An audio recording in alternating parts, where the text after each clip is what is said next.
são 141 municípios no estado do Mato Grosso. Em todos eles você tem um prédio, vários veículos, vários engenheiros agrônomos, vários veterinários, vários técnicos agrícolas e muito veículo para fazer a vigilância da saúde desse boi, a vigilância da saúde da soja, da saúde do algodão, enquanto que para cuidar da vigilância da saúde do trabalhador e da saúde do ambiente, você tem uma estrutura mínima, ínfima, e na maioria dos municípios, na maioria dos 141 municípios, tem apenas 6 municípios que implantou o que a gente chama assim, o Programa de Saúde do Trabalhador.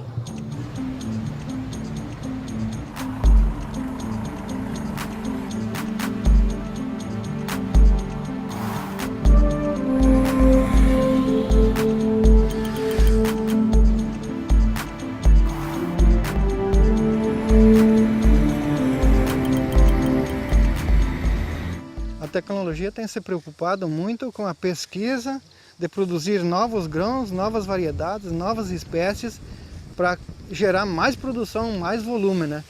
E a saúde tem ficado para trás.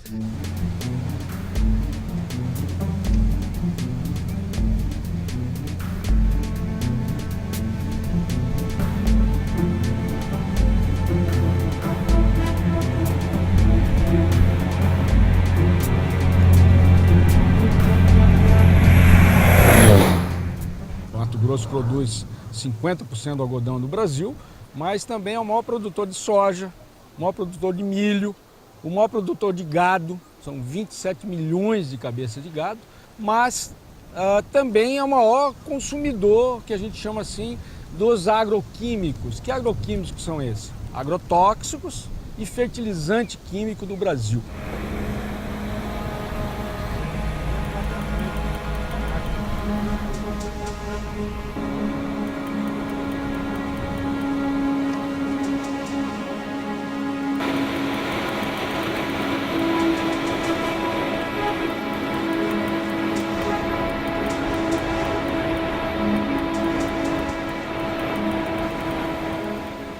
Eu cheguei há 20 anos atrás, isso aqui era praticamente tudo cerado ainda, né? Tudo que você vê hoje que são lavouras eram cerados que estavam sendo abertos e tornando próprio para a lavoura mecanizada, né?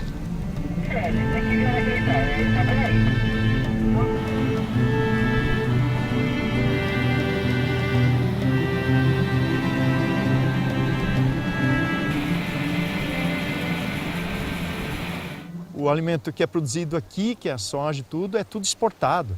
E o que sobra? Sobra aqui grande, o que ser dos insumos químicos e agrotóxicos que foi jogado aqui, que fica aqui.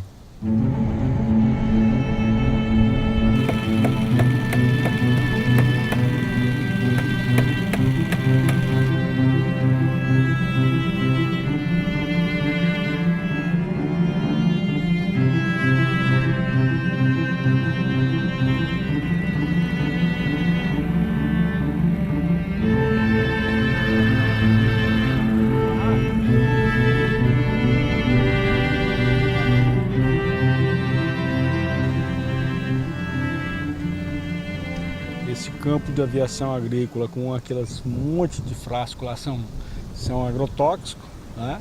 E que foi usado para dessecar a soja, dessecante, e hoje eles estão abastecendo, pulverizando o algodão com um inseticida, né? Que a base é o endosulfan, né? Que é um clorato, e junto eles estão colocando microelemento, que é um fertilizante químico, né? Aproveitando o voo do avião.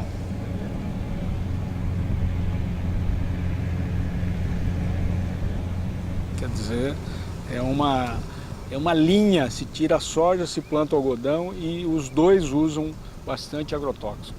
Mas nós, preocupados com a saúde pública, com a saúde em geral, né, nós temos que perguntar aonde que foi parar os milhões de litros de agrotóxico que estavam dentro desses milhões de vasilhames que estão aqui. Um outro perigo com a retirada do cerrado, dos biomas que existiam, com certeza milhares de espécies animais, insetos, pássaros, coisas deixarão de existir. E quebra toda uma cadeia que era da natureza e que mantinha tudo em equilíbrio.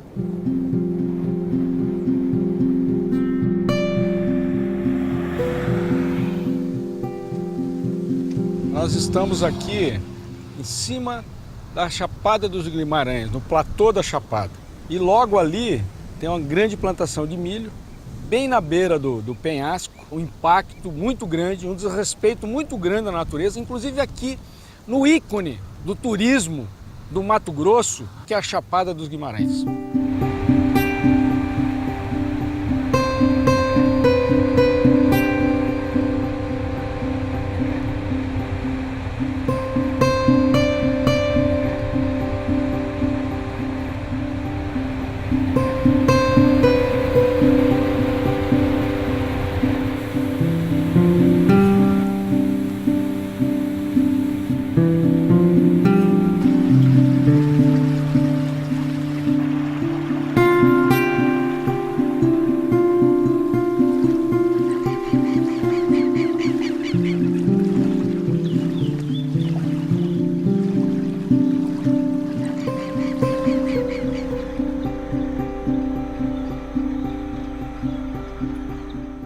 Essa estrada aqui separa dois sistemas de produção e duas classes de produtores.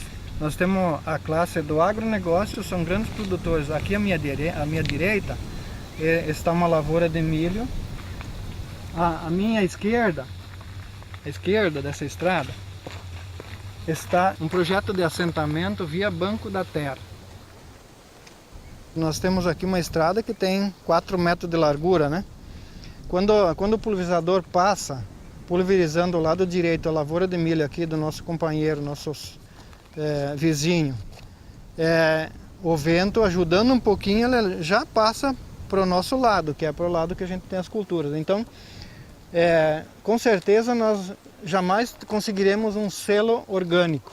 Não porque a gente use o produto ou não use produto químico, mas pela deriva, pelos produtos químicos que estão nas lavouras vizinhas e que caem pela lavoura ou pelas chácaras onde que se produz hortaliças.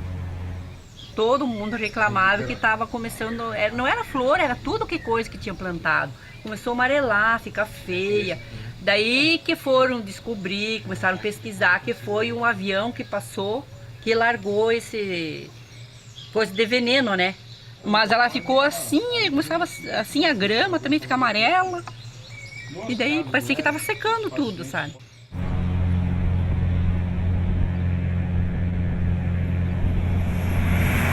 Houve no lado norte uma pulverização com um avião na hora que se formava uma nuvem desse tipo ali assim, ó. E essa nuvem, ela se tornou um tempo forte, um vendaval. E esse vendaval trouxe daquela, mais ou menos de 15, 20 quilômetros de distância, o veneno que estava sendo pulverizado trouxe e largou sobre a cidade, andou mais 40 quilômetros de onde estava sendo pulverizado. Era o paraquat, né? Estava sendo dessecado as lavouras. Esse produto contaminou, matou plantas na cidade, intoxicou pessoas. Fizemos pesquisas, né, com nossos alunos e professores em nascentes que estão contaminadas, em poços artesianos da cidade que também estão contaminadas. E o objetivo desse trabalho, a gente está conscientizando a comunidade sobre a problemática do agrotóxico, que continua sendo usado em grande escala em nosso município, sem muito controle de toxicidade, né, desses produtos que são utilizados.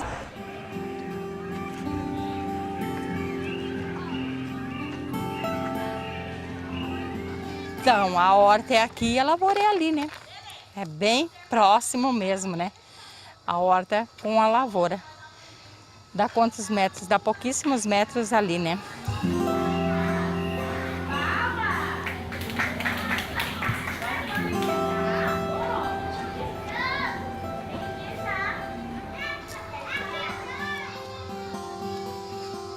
O poço é aqui, ó. A gente acompanhou 10 poços artesianos durante 2 anos em Lucas do Rio Verde e 10 poços artesianos em Campo Verde, né? Fazendo análise do resíduo de agrotóxicos desses poços. Então todos os poços, os 10 e 10, os 20 poços contaminados, vamos dizer assim, por agrotóxicos. Nós temos um campo de aviação logo aqui adiante e esses aviões, eles passam por cima da comunidade. Constantemente nas épocas de estar pulverizando lavoura, eles passam por cima. Mesmo que eles não estão passando próximo, mas eles estão passando por cima. Os poços que mais deram contaminação foram os poços da zona rural e na cidade foi os poços do aeroporto. E a lavagem, como a gente viu aqui, não tem nenhum sistema de contenção da água, de purificação dessa água. Isso vai infiltrando no lençol freático, né? E vai sair no poço. E o poço daqui, ele está bastante contaminado, principalmente com endosulfan e futriafol. O endosulfan, né, que é um inseticida, ele é um organoclorado, que ele está proibido na União Europeia, nos Estados Unidos, no Canadá, já desde 85, né? E a China acaba de proibir tem 2 anos atrás, né? Então, e ele é permitido o uso dele no Brasil. É um agrotóxico bastante preocupante, ele evapora e ele vai condensar na chuva e depois ele desce.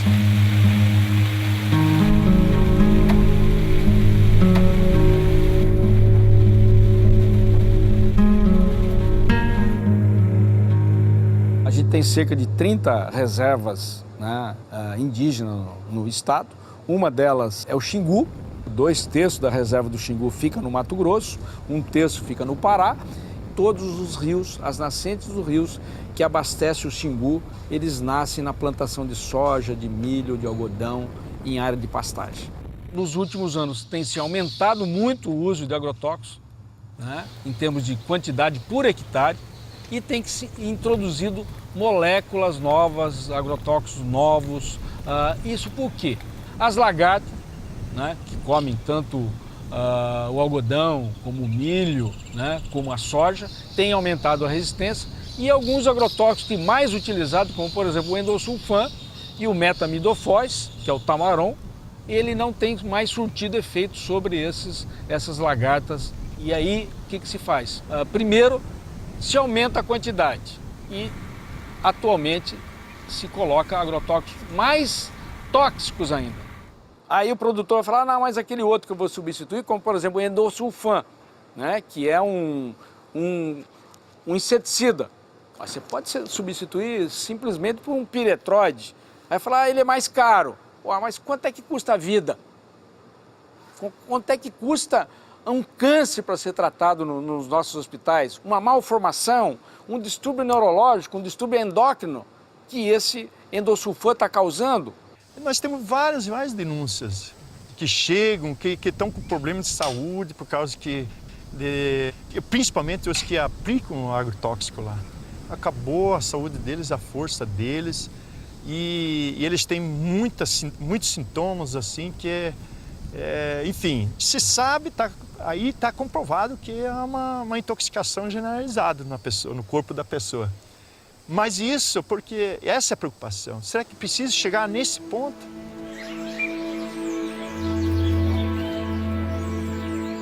Eu moro aqui na fazenda, mas trabalho na cidade e vigia, né? Não é todas as noites, é 3 vezes por semana só, né? Que é o único serviço que eu consegui arrumar, né? Depois de 2 anos parado, consegui arrumar esse serviço. E por que você ficou parado? Porque eu sofri uma intoxicação com veneno, né? Eu era o dosador, né? E eu que fazia as misturas, né? E daí tinha o meu irmão que passava, né? Só que nem eu falei, na primeira semana, pra misturar o veneno, eu tinha máscara, tinha EPI. Depois que acabou, eu fazia sem máscara, sem nada. Eu tampava o nariz, tampava a boca, né? Tampava a respiração pra mexer aquele veneno, né?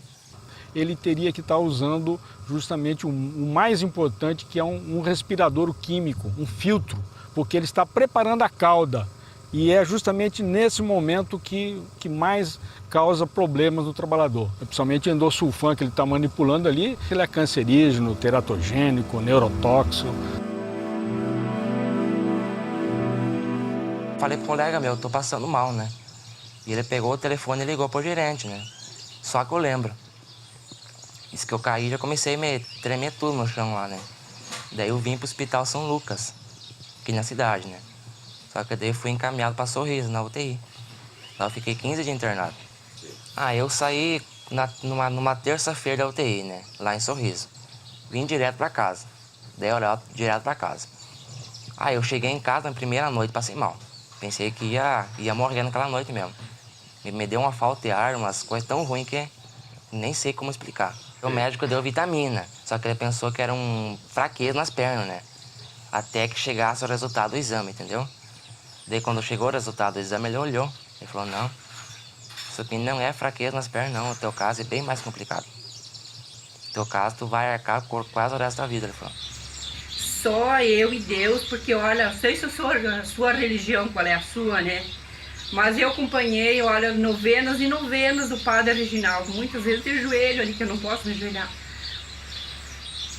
Pedi que Deus desse o emprego pra ele. Porque quantas vezes ele foi em tantos lugares, a porta se bateu na cara dele. Porque o que ele ia fazer se ele não trepar em cima do maquinário, ele não consegue fazer uma coisa, né? Trepar alto não dá, uma coisa não dá.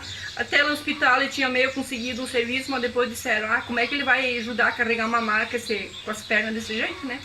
Então foi difícil. Foi difícil até. Daí tá sendo ainda, né? Porque ele também tem um filho pra cuidar também, né? É complicado. Esse aqui é o laudo médico, né? Esse aqui é o laudo médico, mas quando eu tinha entrado no hospital, né? Dia 30 de maio de 2008. E aqui consta, ó, inalação, inalação.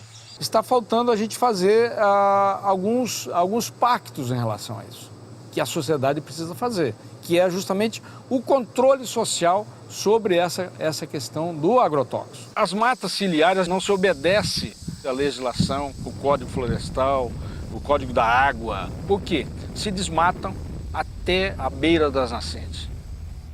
Então, como que se faz um controle social, né, dentro da política de saúde do trabalhador?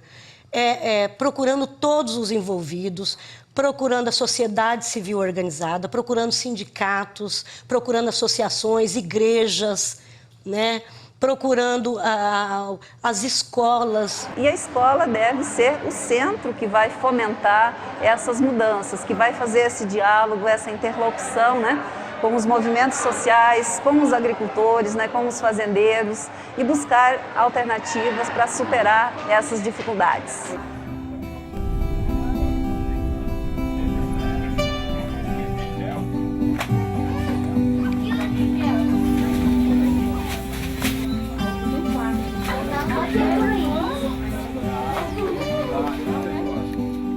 Eu sou responsável pelo posto do assentamento Dom Osório. Nós estamos na cidade de Campo Verde, Mato Grosso. Eu vejo o seguinte, a coisa é complicada, por quê? Porque toda a região, nesses municípios aqui do Centro-Oeste, vamos dizer o seguinte, é contaminado com veneno. Porque ninguém planta nada convencional. Na verdade, as plantas são quase todas transgênicas. Porque aí o que acontece? É limpado tudo no veneno. De primeiro você plantava uma lavoura de algodão, você passava, você via 200, 300 homens carpindo. Hoje você não vê ninguém carpindo, é limpado tudo com insetos, com veneno, né? Aqui no assentamento a gente tem um problema muito grande com a água. Então essa água não é tratada. Como eles pegam dos lagos e passam-se agrotóxico, na chuva, nessa época de chuvarada, né, tem escoamento tudo pro rio, né? Se o senhor prestar atenção, tem muita gente contaminada. Só que aí eu não sei assim se chega a virar um câncer. Agora, contaminado de imediato assim, tem bastante gente que é contaminada. Qualquer exposição que a mãe tenha sofrido ou venha sofrer, esses agrotóxicos vão ficar retidos no seu organismo, sendo liberado no leite materno. As crianças vão estar no mercado de trabalho, elas têm que ter essa visão crítica do que é saúde, principalmente saúde, para depois pensar no que é doença. Diminuir o uso de agrotóxicos, principalmente aqueles mais tóxicos, né? São a classe 1, extremamente tóxico, usar o mínimo possível menos tóxico e, na possibilidade, eu acho que tem que desenvolver um outro modelo agrícola, né? Que realmente começa lá pela semente, num outro sentido, a agroecologia, e tem sistemas agroecológicos que é possível você produzir milhares de hectares sem usar tanto agrotóxico e fertilizante químico. O Brasil está usando isso aí de 1960, 50 para cá, né?